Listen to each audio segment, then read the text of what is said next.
Heavy coming to you from Hamtopia. Had a day off yesterday. Thanks for being patient for that. Back again with the Reaper and the Scribe, chapter 47. Enjoy and thank you for being here. Donald Steele lit a cigar, drew a mouthful of smoke, and exhaled with a cigar clasped between his teeth. He smiled. I will have my story, he thought to himself, while slipping off his tweed jacket. He made his way to his desk. As he reached it, the door slammed shut. This startled the editor, but then he heard a familiar voice coming from behind him. I don't think telling the world it is about to come to an end is a good idea, Donald. The editor swung around, and to his astonishment saw an old newspaper man standing with his back to the door. Sid? Stuttered the editor in astonishment as the cigar fell from his mouth. Surprised to see me, Don? Asked the phantom, standing as plain as day right in front of him. I'm not seeing you. You're dead, said Donald Steele, rubbing his eyes. Oh, yes, you can very much see me. And do you want to know why you can see me? Said the specter in a louder voice. No, shouted the editor, because I'm dead before my time, which is bad for me, but could be helpful to you. So stop your sniveling and listen to what I have to tell you, announced Sid Jenkins. Okay, I'm listening, but it doesn't mean I will do anything, though, replied Steele in a childlike fashion. Donald Steele, the newsman, the editor, who only got the job because of his wife's connections in Fleet Street, the man with his finger on the pulse of life itself, the one who doesn't even know there was a break-in here last night. What? Shouted the editor. Be quiet while I'm talking to you. Yes, a break-in, and you are going to go to the police station and drop the charges. Drop the charges? I will have them put whoever it is away for a long time, roared a red-faced editor. If you do that, I will guarantee to you, here and now, that by the end of the week, the apocalypse will be upon us, and you will be responsible, boomed the now fearful specter. If Donald Steele's mouth could have opened any further, it would have. You don't know how near we came only a few weeks ago. Look at it this way.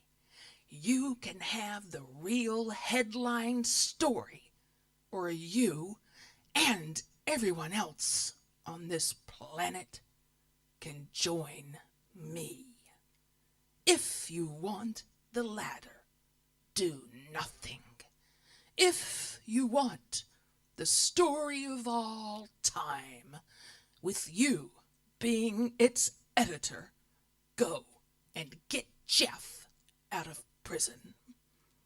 Jeff Clark? Interrupted Steele. Yes, Jeff Clark, and be glad he is signed to your payroll, for he is instrumental in all of this. Oh, and while I have your attention, fire that fool you replaced me with, demanded Sid as he disappeared. At this point, Donald Steele thought further than a story and a headline. More to the point, if he had just had a chat with a ghost and he believed it to be true, then the conversation must be true too. A strange feeling came over the editor, one he had not felt for a long time. He felt humbled.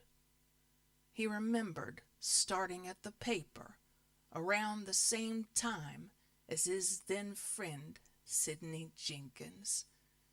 He remembered how Sid was like Jeff, always asking questions, and how he was always a story behind him, and how he admired him. The editor picked up the cigar and went to the canteen where Cindy asked him what he would like.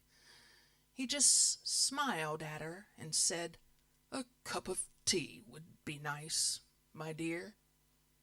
Cindy wondered what was wrong with him as he took the beverage and went to the table where Ray Hunter was sitting. "What do you have for me?" asked the editor.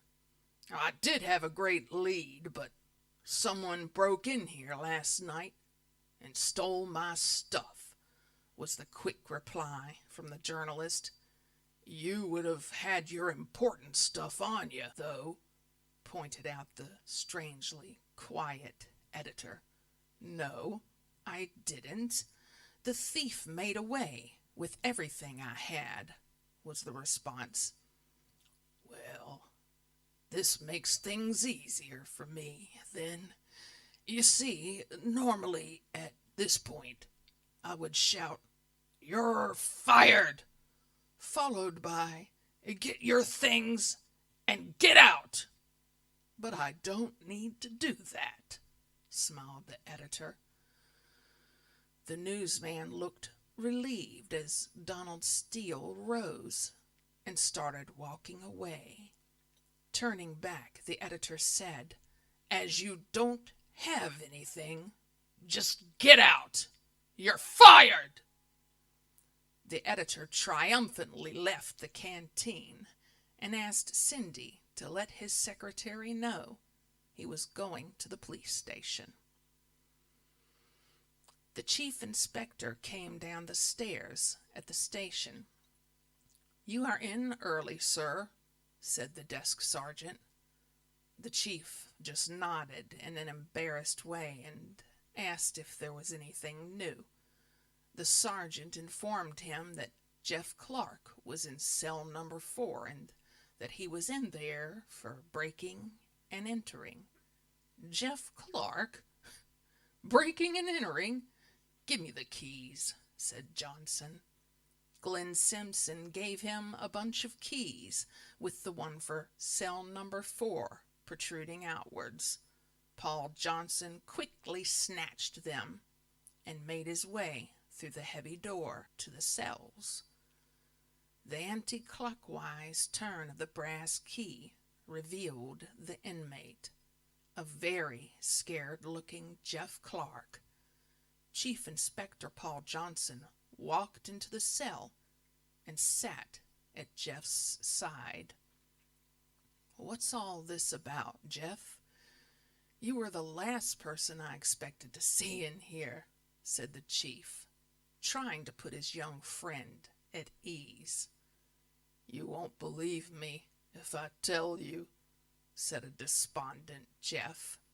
"Now, if you had said those words a month ago, I would have agreed with you, but now I think slightly differently," answered Paul Johnson with a smile to try and lighten the moment. Jeff turned, looked Paul Johnson in the eyes, and said, "To believe me, you have to believe in ghosts." The chief inspector said, "Carry on. I'm listening." "What? You actually do believe in ghosts? That's amazing," said Jeff. At that point, a police officer knocked on the door. "Come in," invited the chief. The door opened and P.O. Linda Harper introduced Donald Steele. "I'm dropping all charges," said the editor. "Okay, the boy's all yours. We will have to finish our discussion at a later date, Jeff," said Paul Johnson. "I'd love to," said Jeff. At that, Donald Steele bid Paul Johnson good day. Then he and the young newsman left the building. Tamara's phone rang. She looked at John Smith, and they were both transported to the other realm. "What news, list maker?" inquired Atkinson Sr. Dewhurst asked why both of them were here at the same time. "We were called," said Tamara. "Wrong. You were called," replied Dewhurst, pointing at Tamara. "You have left a gateway for Atkinson to get back, you fools!" Both Tamara and John Smith looked at Atkinson Sr. He just shrugged his shoulders nonchalantly and said, "I must have pressed both buttons at once." "It doesn't matter, for he is securely bound. I saw it for myself." "You have been deceived, list maker. Get back at once and make sure the realm of death has not been breached," demanded Dewhurst as he turned to his counterpart and glared at his profound foolishness. The Reaper and listmaker were sent back to the office. "What are you doing? This is madness!" raged Dewhurst. "I want to see what they're made of. I'm not just handing the job I made for my own son on a plate to some peasant fool," snapped Atkinson. "Your son is a power-mad, egotistical idiot," replied Dewhurst. "Be careful, Dewhurst. Watch what you're saying." "It doesn't matter what I'm saying. Do you have any idea what is going to happen up there? The place has changed in the 400 years since you walked in the air," said an angry Dewhurst. "They have missiles that can raise whole cities to dust. They do not trust each other. Nation turns upon nation. You are a fool, an old, out-of-touch fool. What have you done?" Dewhurst stormed away, leaving Atkinson to ponder upon what had just transpired. In an old, derelict farm building in the countryside, just out of town, a tall, well-built man wearing black clothes was looking through a cracked pane of glass, musing on what fun to have first. A grin came to his lips as he thought, "This time I will have my revenge."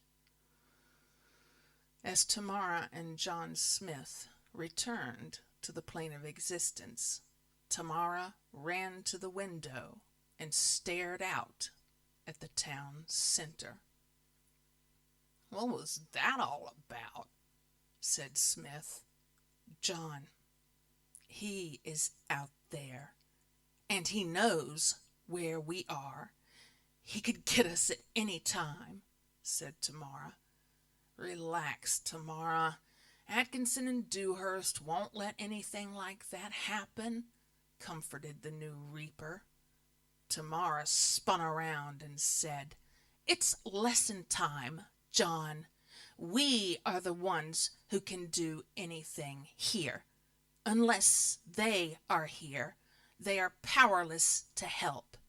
This is a mind game played by an old god who appears to have become slightly bored. He is going to play this to its bitter end, and in this game, we are not the players. We, my friend, are the pawns." Tamara looked at John, who now wore the expression of a schoolboy about to get a caning. "If I am here, then how can Atkinson be here?" inquired John. "Now that's a question I have been asking myself, and the only answer is that his father has removed his reaper status, which puts him on my level of existence," answered Tamara. "Will he know that?" asked John. "I hope so, because if he doesn't, his confidence will be greater than his power, and he will emerge before Sarah and I return. That could be tricky. If that's the case, you will have to deal with him, John," said Tamara. "Me? What can I do against him?" answered a rather frightened John Smith. "For 3 days, you can't be hurt. He can. You have to understand that, John. You have to take that on board." The front desk phone at the police station rang. The desk sergeant answered and patched the call up to Chief Inspector Johnson's office.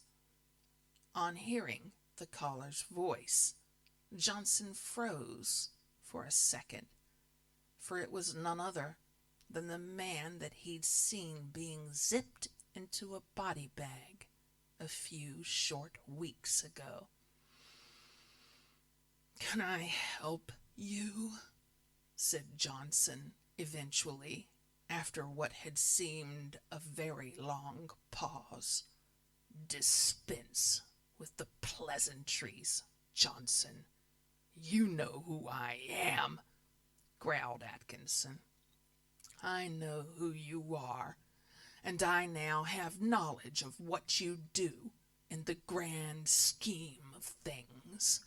What I don't know is why all this has happened, why you need to change things," stuttered a not too convincing Johnson.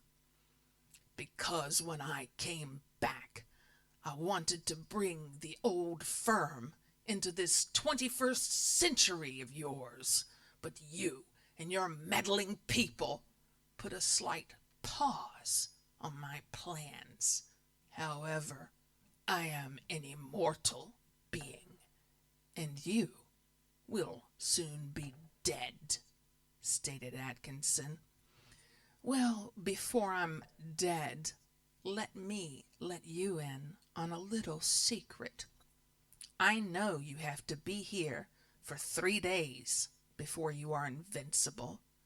This time, it's not mortals chasing you, so keep a close eye on your back, for you may be a god or a demon, but for the next 3 days, you are able to be killed. Nobody in your old domain will help you this time, and all my team are going to be armed. Thanks to you letting me know you're back," said Johnson as he slammed the phone down. After hearing what Johnson had to say, Atkinson put his phone back in his inside pocket and laughed quietly to himself. The poor man doesn't know who he is dealing with, he thought to himself. Underlying his laughter, though, was a very slight, worrying thought. Did they know something he didn't? But he being Atkinson, it was quickly dismissed as nonsense. Donna Lambert had heard the shouting and joined the chief inspector in his office. "What's the matter, sir?" inquired the D.I. The cool calmness of how he had just dealt with Atkinson now left him, and he cradled his head in his hands. "Atkinson's back," said Johnson in a low voice. "What?" exclaimed Lambert as she sat down in front of him.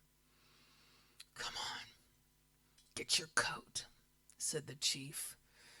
"We are going to our friendly accountancy firm," said Johnson, regaining his momentum. But as they reached the front door, Tamara and John Smith were just arriving at the police station. All four people looked at each other for a second, and then the chief said, "Not here. Come with me." All four of them left the station and made their way to their cars. The newspaper building was business as usual when the editor and young reporter returned. "You go and bring us some coffee from the canteen. I will go up to my office," said Donald Steele. As he got there, his secretary tried to get his attention, but he brushed her aside, saying, "No calls, and I do mean no calls, from anyone." Soon after, Jeff arrived with the coffee. "Now, lad, come and sit down. Let's start from the beginning, 'cause I'm confused." Only after the editor had agreed that all of this was between the two of them did Jeff begin to tell the editor what had transpired and what was to be the story of all stories. As the two cars pulled up outside a quiet little cafe, the four occupants alighted and went inside. The gruff-looking man behind the counter, who looked like he hadn't shaved for days, asked them what they would like. "4 teas, please," said Johnson. He gave the man the money and picked up the tray. "We'll sit over there," he said, motioning with his eyes to a quiet corner of the cafe. Once seated, the chief inspector opened the conversation. "Atkinson has phoned me, letting me know he is coming after us." "What did you say?" asked Tamara. "I told him we were ready for him this time, and that I knew he was vulnerable for the first 3 days he was back," answered the chief inspector. "What did he say?" asked John Smith. "Nothing. When I had said my piece, I put the phone down on him," said Johnson. "Brave man," observed Tamara, raising an eyebrow. "You know that will not have scared him. Fear is an emotion he is devoid of. We have to prepare, and once again, we only have 3 days, as you all know. Atkinson will lay low, so I am going to use this time to get to know my sister. I will be out of reach for the first day, for what we have to do will not be taking place on this plane of existence.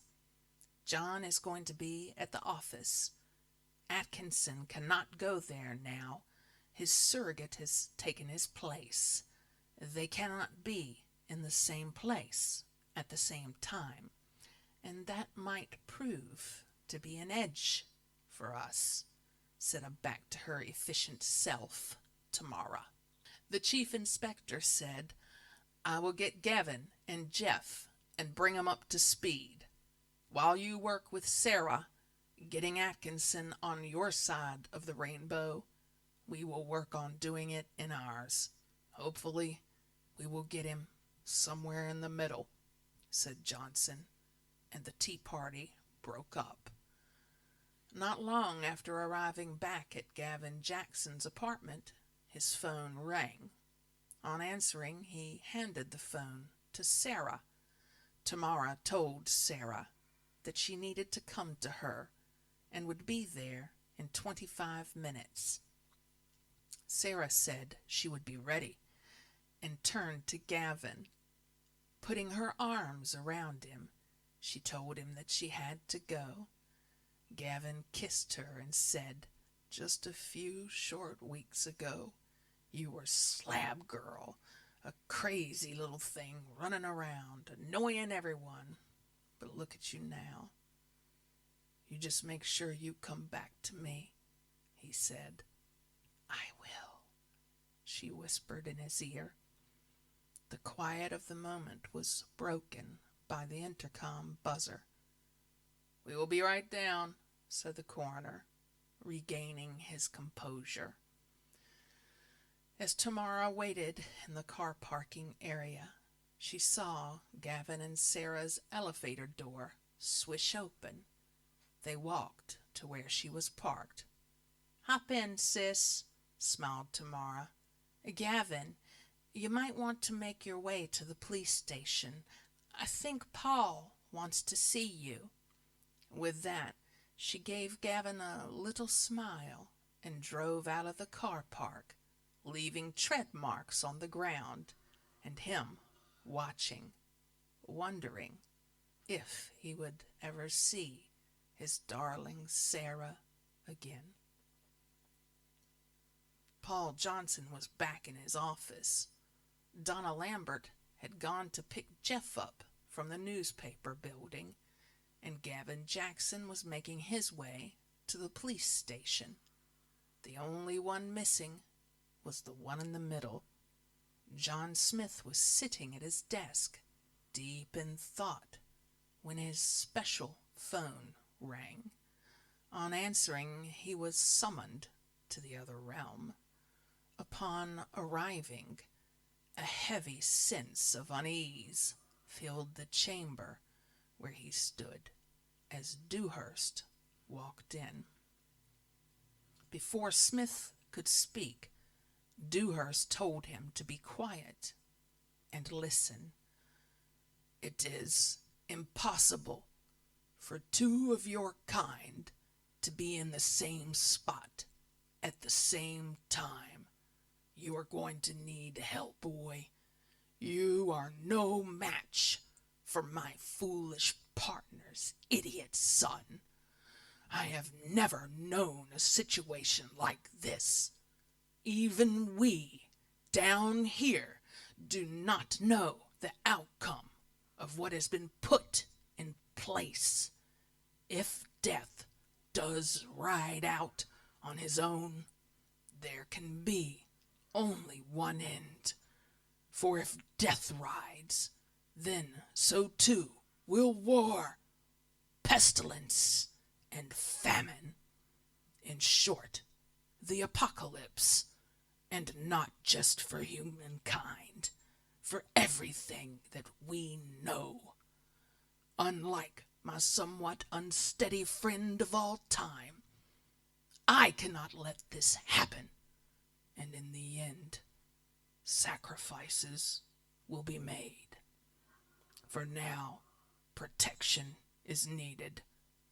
Take this chest and adorn yourself with its contents. The reaping must carry on. You must distance yourself from the ensuing battle and keep doing what you are here to do. Am I understood? The old deity stood back, and John Smith found himself back at his desk, with the old chest upon it. On opening it, he found a hooded cloak, a sword, a dagger, an amulet, a ring, and a single gauntlet. The office door began to open, so Smith quickly closed the lid on the chest. Tamara walked in with Sarah, noticing the chest, which was familiar to her. She asked John where he had found it. "Dewhurst gave it to me," he answered. "Dewhurst? Not Atkinson?" said Tamara.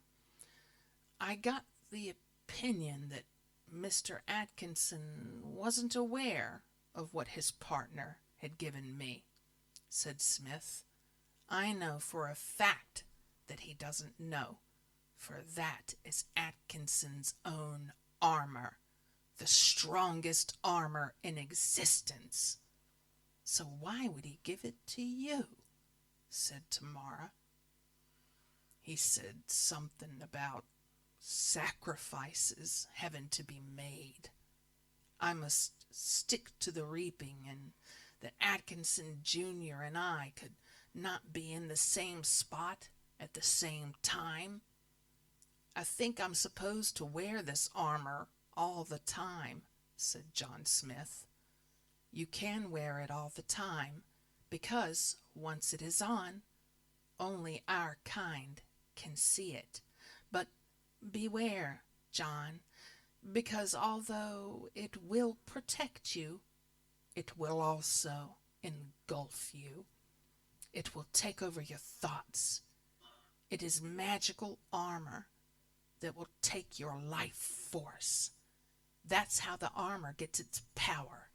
So be careful, John. Only wear it when you need it," advised Tamara.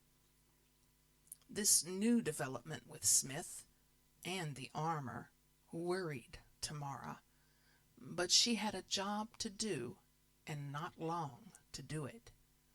Taking Sarah's hand in hers, she told John Smith that his list was in the usual drawer, pressed a button on her phone, and was gone.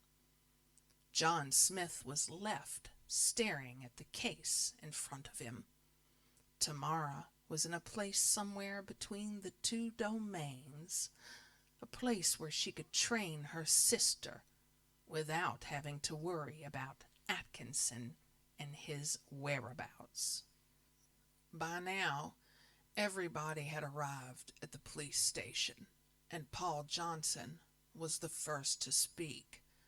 Sitting around the long table in the briefing room were Gavin Jackson, D.I. Donna Lambert, C.I. Paul Johnson, Jeff Clark, and a man who, up until now, was unknown to everybody but the chief.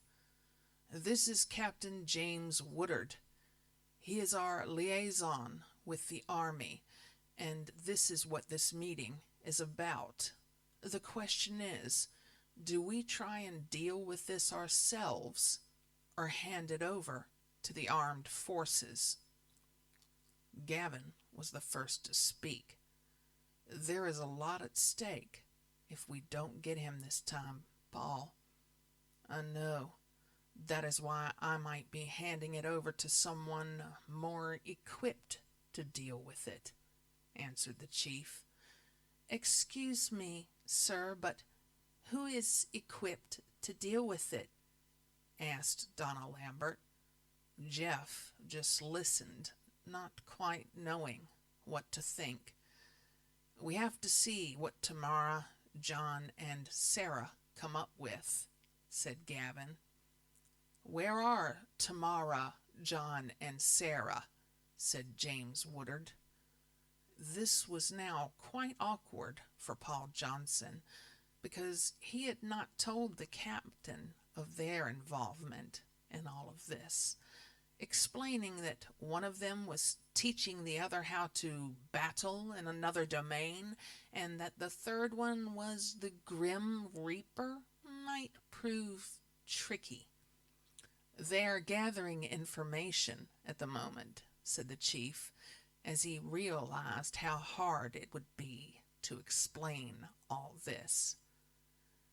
"Maybe we will keep things how they are for now, but can you guys be on standby if we need you?"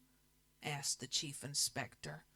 The captain, still not quite sure what was going on, agreed and left, leaving the four of them looking at each other. The first thing that Sarah heard was a skylark's beautiful song. As she opened her eyes, the first thing she saw was Tamara. Tamara was standing in front of her. She was tall. Her hair was long and flowing down over her shoulders like a waterfall cascading over a cliff. She seemed to have a golden glow all around her. Her eyes were ice blue, her lips cherry red. Her gown was made of golden thread. The curves of her form were easily visible, emerging from behind her, a pair of beautiful feathered wings. She held out her hand, and Sarah, open-mouthed, walked towards her with her hand outstretched. The two girls held hands for a moment, and then Sarah said, "You are an angel." "A common mistake, my sweet young thing. I am no angel. I am the list maker, and this is how I look. But human eyes cannot see me. They see the other Tamara." "Where am I?" was the next question. "Do you not recognize this place?" asked Tamara.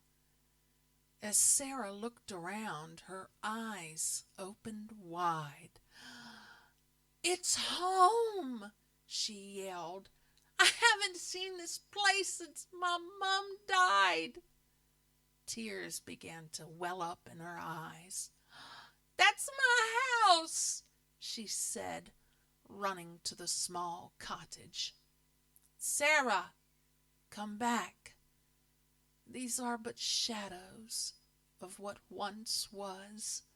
They only exist in your memory. That's why I have brought you here, for here is where your strength is. Here is where I will teach you," advised Tamara.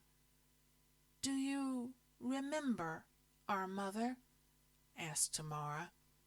"No, but I do remember that cottage is where we lived. And I know she loved me," sobbed Sarah. Sarah looked up at the sky, and it was as blue as it could be. The grass was so green, and everything was wonderful. "I want to stay here forever," she shouted at the top of her lungs. And then she remembered Gavin and the fate that was going to befall everyone back where she belonged. Sarah turned back to Tamara, and the whole place was suddenly dark. The golden Tamara was gone. In her place stood the one true Tamara, clad in black. She stood 7 feet tall. She wore a pair of high-leg boots with armor plating on the front and Achilles plates at the rear, chainmail leggings, a leather and metal studded kilt, chainmail bodice with black breastplate, armored sleeves with one gauntlet on her right hand. Her helmet had a carved black raven adorning it, with black feathers coming out at the very top. Her golden wings were now crow-black. In her right hand was a mighty broadsword, and in her left a black shield. Lastly, strapped tightly to her thigh, was the dagger that Sarah knew only too well. The last time she saw it was when it was sticking out of Atkinson's temple. The two girls stood face to face, Tamara looking down, Sarah looking up. Time is short, so let's get started, announced Tamara. I'm ready, said Sarah. A solitary drop of water slid slowly down the window pane as Atkinson looked out on the new daybreak. It was a gray start to the day, and he was already feeling stir-crazy, trapped inside this damp farm building that he had slept uncomfortably in for the night. He remembered the old farm that stood here, and how he first came upon the useless, witless impostor that was in his place. He recalled that John Smith was a dirty peasant boy gathering sticks. Was that better than the life Atkinson had bestowed upon him? To think someone as unimportant as that dull excuse of a human was keeping him from what was rightfully his. I could end all of this now, he said out loud to nobody but a mouse, shuffling around in the straw. He remembered Tamara telling him that he had to lay low, and thought, what arrogance, telling me what to do. Yeah, lay low. That is what they will all think I will be doing this time. I will show these fools what I can do, said Atkinson triumphantly. The mouse, however, was still unimpressed. His thoughts wandered again to Tamara, the good times they had shared, once again reflecting on times past. Part of him wanted that to return, but revenge was all that was important now. He knew he was the god, and everybody else was beneath him, and they were going to be put to his sword. Chief Inspector Johnson woke up, his neck hurting, still sitting in his office chair. As he stood, he felt the bones in his neck crack into place. He put his jacket on and left the room, feeling the growth on his chin. As he descended the stairs to the front desk, he felt like he had been hit by a train. Fastening his tie into place, he asked if there were any messages. No, sir, was the reply from the fresh-faced young police officer standing behind the desk. Who are you? Inquired Johnson. Police Officer 58962, Collins, sir, was the quick reply. Whoa! Too fast. It's very early. Your first name will do. I'm never going to remember all that, retorted the chief. Philip, answered the nervous Bobby. That's better. Philip what? Asked the chief. Sorry, sir. Philip, sir. The chief inspector's head fell down in disbelief. No, boy, your surname. Philip what? answered the chief, whose morning was getting worse by the minute. Sorry, sir. Collins, sir. Sorry, sir. Okay, Philip Collins. I'm going to get some breakfast. If anything important comes up, remember to write it down and then phone me, please. With that, the chief inspector was out of the door. On his way out, Police Sergeant Glenn Simpson was just arriving back with the morning papers. You're early, Chief Inspector. Yeah, didn't make it home last night, Glenn. Who's the kid on the desk? Asked Paul Johnson. Oh, that's P.O. Collins. He's from London. He got caught up in a bomb raid and it left him none too well upstairs, if you know what I mean. He has been transferred to us from the Met as a kind of convalescence, so to speak. Convalescence? Here? My God, if only they knew.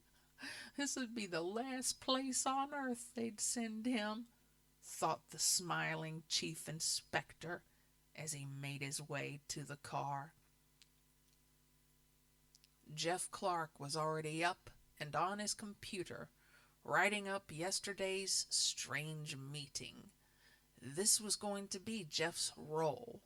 He was to document everything that was happening, but not divulge anything to his editor until all of this was over, by which time he would have the story of a lifetime, and he would be able to choose what paper to work for.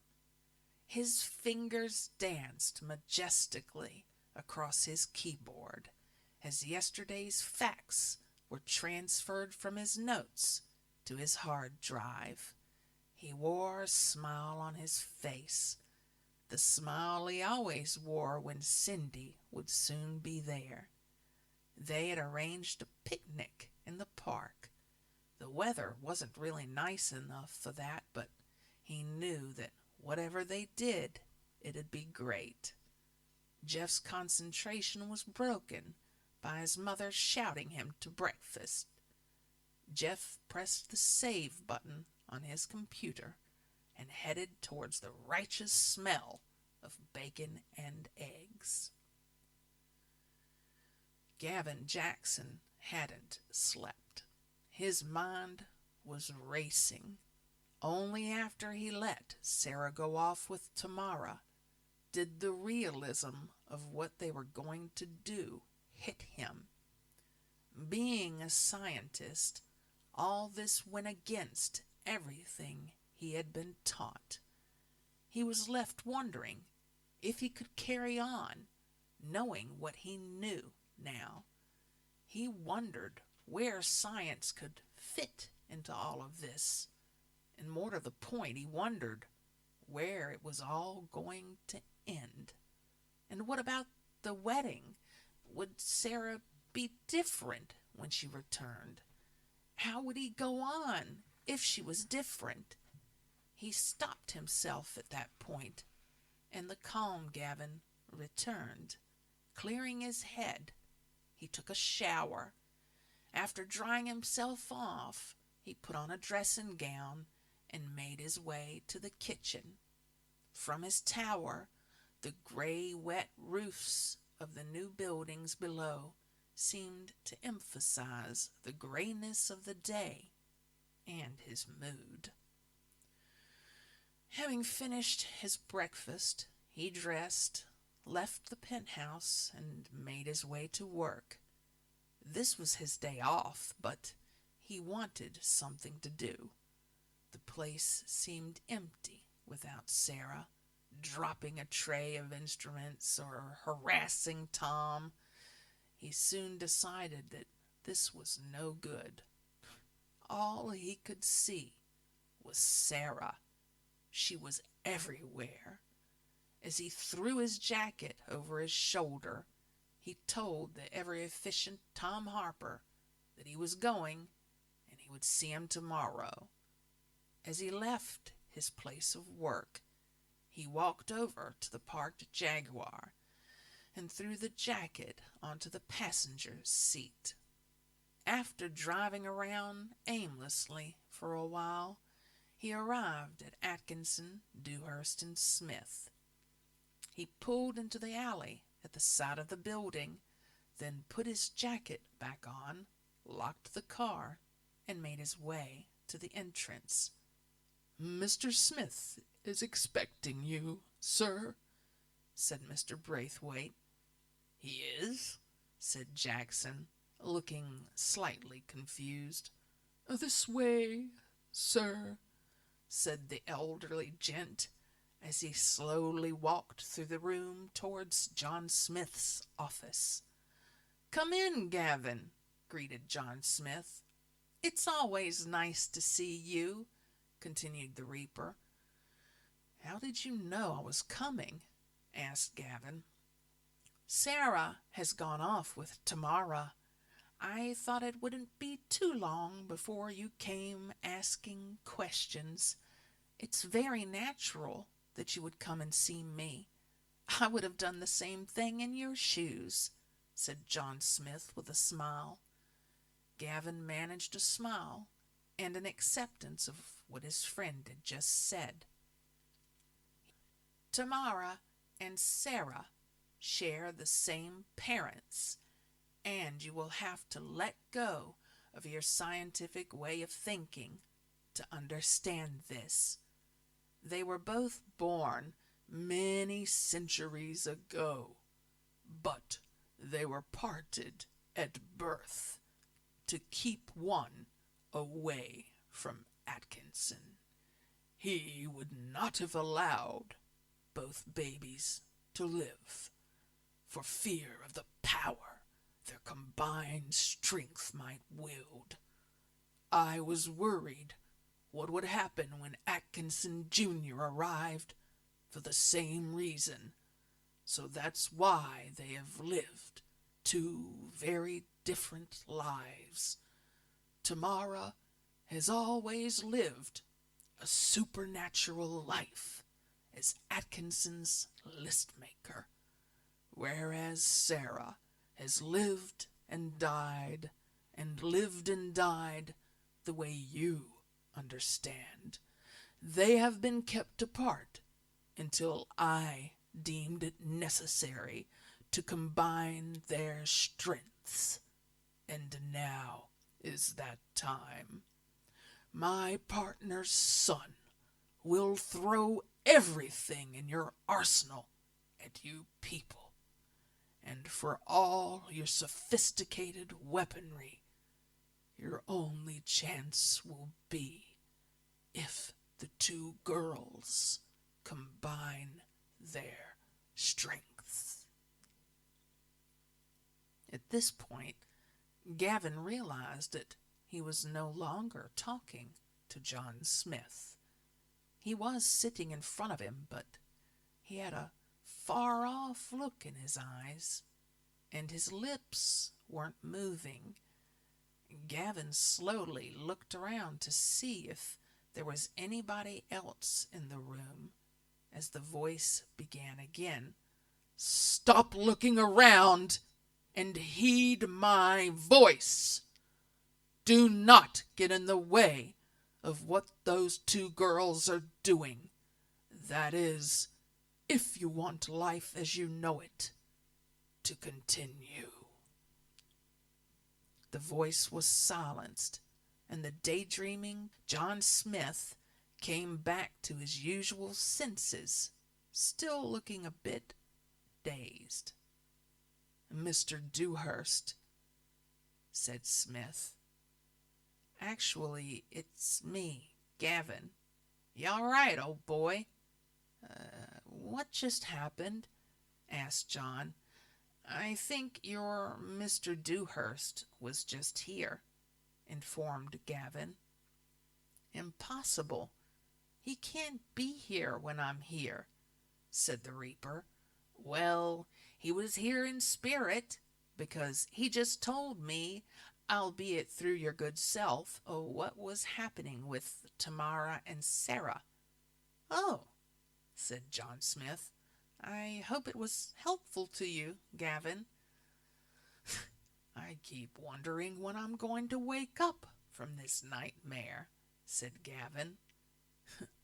If only it was a nightmare, replied John Smith.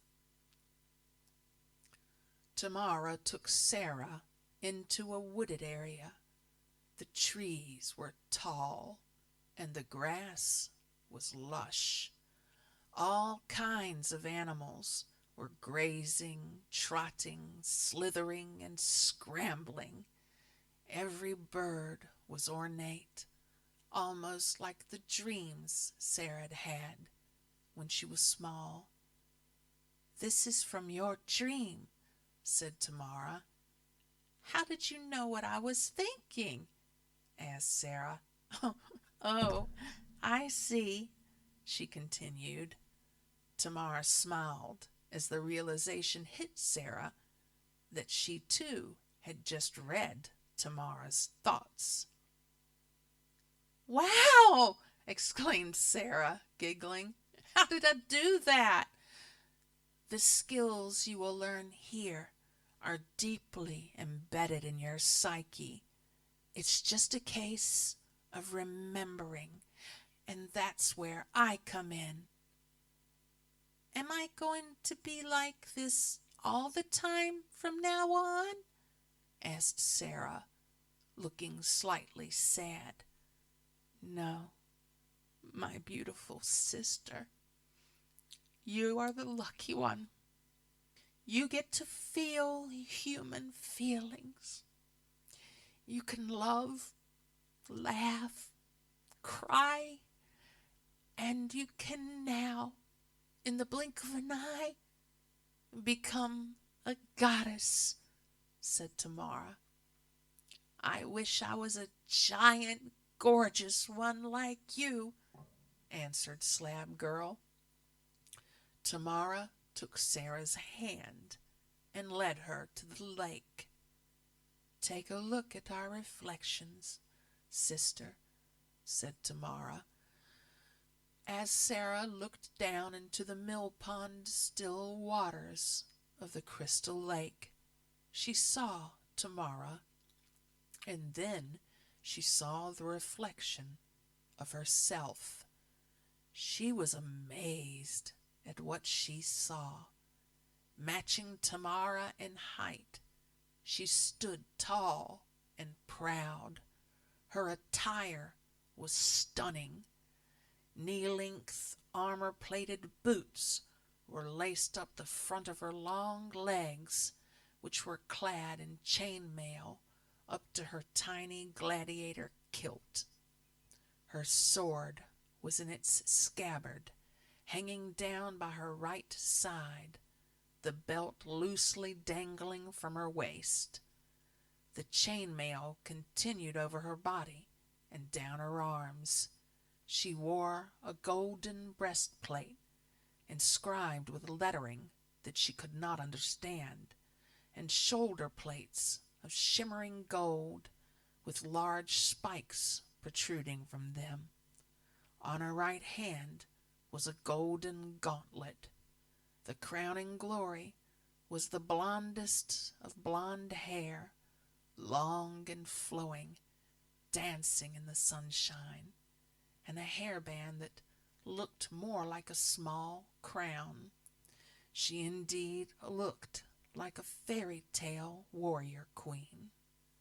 John Smith opened the strange chest, which coincidentally resembled a square, light, skin-colored, seamless box to the human eye. He once again perused its curious contents. It seemed odd to John that Tamara had called it armor, and not just any armor, but the strongest armor in existence, when what it was looked like an old cloak. He picked up the amulet, and as he did, he felt a tingling sensation, first in his hand and then all through his body. The feeling was not a bad feeling. It was empowering, but he still dropped the amulet quickly back into the box and closed the lid. He sat and stared at the chest for a long time, wondering what would happen if he was to wear its contents. Would it make him stronger? More powerful, perhaps? Maybe it would even lead to an understanding of this whole turn of events, that it led him from a peasant boy to the surrogate of a god, to then becoming that god. He pushed the chest away and informed Braithwaite that he was going out for a while, took hold of his jacket, and left the office. He felt strangely drawn to a place just outside of town, back to where all this had started, to a simpler life, one which he wished he had never been taken from. This feeling grew more intense as the taxi drew close to the place, because he knew that storm clouds were gathering over this small part of the world. Storm clouds, or maybe clouds of dust, emanating from the hooves of 4 horses charging forward, ready to bestow their biblical promise upon an unsuspecting world. As he drew closer to the old farm building, a sense of foreboding engulfed him. He stopped in his tracks as Atkinson Jr.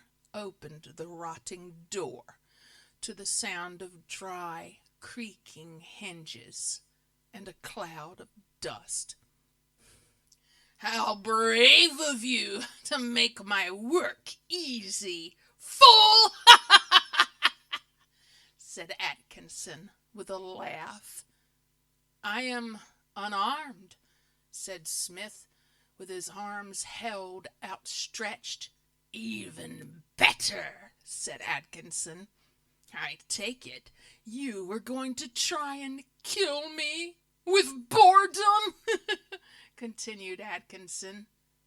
"Go back to your father and stop all this wasting of life." As Atkinson drew his mighty sword, he said, "Speaking of wasting lives, I will start with yours." With that, Atkinson lunged forward, with sword raised high above the trembling John Smith, and brought it down upon him with all of his hatred and power. John Smith could only look up at his imminent death arriving. Tamara suddenly stopped talking and felt cold. "What's wrong, Tamara?" said Sarah. "I'm not sure. Something just happened. Did you feel it, Sarah?" "I felt something, but I can't describe it," replied Sarah. "I feel that we need to get back, but you are not ready. I must stay with you." With that, the 2 girls returned to their sword training. In the other realm, the shudder was more pronounced. Dewhurst turned to Atkinson Sr. and said in a low voice, "So it begins." Atkinson looked at his partner and said, "Could you have put your own son to the sword?" "So that's what all this was about? You are hoping someone else will do your dirty work? I would have saved you the trouble. It would have been no inconvenience to me to dispatch that idiot son of yours, retorted an angry Dewhurst. Hold your tongue! You forget who you're speaking to, screamed Atkinson. You're right. I have forgotten you, or rather, you have, answered a defiant Dewhurst. A loud clap of thunder, followed by flashes of forked lightning and torrential rain, engulfed the town. Chief Inspector Johnson looked out at the ever-blackening sky and the roads awash with rain. D.I. Donna Lambert joined him at the window as hail the size of golf balls bounced off the car roofs in the station car park. The intensity of the weather escalated as high winds started howling and roof slates began to be ripped from their fastenings, smashing as they hit the ground below. It was as if all of this bad weather was emanating from a central point just out of town. Indeed, the vortex of this storm was just outside an old farmhouse where John Smith stood, still quite alive. An outraged Atkinson wondered why his sword had stopped an inch above his victim's head. It soon became clear to both beings that they could not venture in any way into each other's space, which was a relief to John Smith, but an incredible frustration to Atkinson. As Atkinson withdrew his sword, the vortex around them ceased, and the clouds gave way. The wind died down, and the thunder and lightning stopped. It's true. You cannot hurt me, and I'm not even wearing my armor, said John Smith, looking Atkinson straight in the eyes. Keep out of my way, shouted Atkinson as he ran off into the trees nearby. John Smith felt the same feeling of empowerment as he did when holding Atkinson Sr.'s amulet back in the office. As Smith stood in front of the now demolished farmhouse, he looked around. He saw that everything from the farmhouse to the woods was totally razed to the ground, and instead of his usual fear of anything untoward, a grin came to his lips as he surveyed the devastation around him. Back at the police station, the switchboard was jammed with calls, mostly about damage and alarms going off. But the strangest call was from a man who had been fishing on a lake nearby. The caller said that all the fish in the lake were dead and just floating on the top. There were thousands of fish of all kinds, just lifeless on the lake. P.O. Collins, who took the call, said, It's like the 7 signs from the book of Revelations. Sergeant Simpson said, We are too busy to discuss what books you have read, lad. It's not a book, as such. It's from the Bible, the 7 signs of Armageddon. What do you mean? Inquired the desk sergeant. In the Holy Bible, the last book is Revelations, and it depicts the signs or seals of Armageddon. It's probably not real. It's just thunder, lightning, hail, and the sea giving up its fish. I was just making a light-hearted comment," said the red-faced young police officer. "Keep that sort of thing to yourself. We don't want to start a panic now, do we?" snarled the chief as he came downstairs. Chief Inspector Johnson and D.I. Lambert were on their way to see what the disturbance just outside of town was. The police station went deathly quiet as all the police inside just stared at the new police officer, who could not understand what the problem was. John Smith was still standing in the same spot when Paul Johnson and Donna Lambert arrived. "I thought accountancy might be at the bottom of all this," said Johnson. "What has just happened, John? And why is there so much devastation here?" "It begins, Chief Inspector. What you just witnessed was Atkinson trying to kill me." "How did you get away, John?" inquired Johnson. "I didn't. I thought my end had come, but his blade could not touch me. It was when his sword drew close to me that the storm broke out.